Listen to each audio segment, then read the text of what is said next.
This is the story of a man named Stanley. Stanley worked for a company in a big building where he was employee number 427. Employee number 427's job was simple. He sat at his desk in room 427 and he pushed buttons on a keyboard. Orders came to him through a monitor on his desk, telling him what buttons to push, how long to push them, and in what order. This is what employee 427 did every day of every month of every year.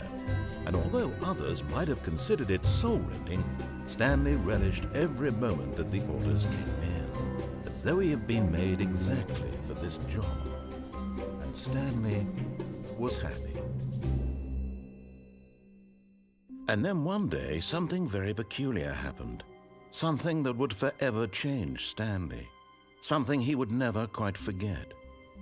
He had been at his desk for nearly an hour when he realized that not one single order had arrived on the monitor for him to follow. No one had showed up to give him instructions, call a meeting, or even say hi.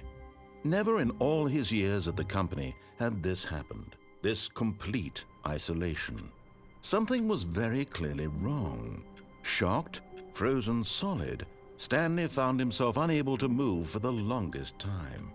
But as he came to his wits and regained his senses, he got up from his desk and stepped out of his office.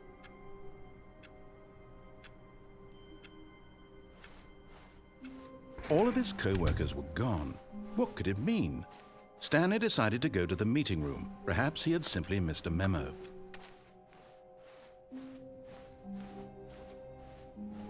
When Stanley came to a set of 2 open doors, he entered the door on his left.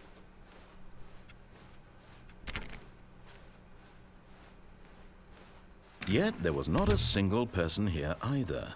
Feeling a wave of disbelief, Stanley decided to go up to him. Stanley stepped into the broom closet, but there was nothing here, so he turned around. Coming to a staircase, Stanley walked upstairs to his boss's office.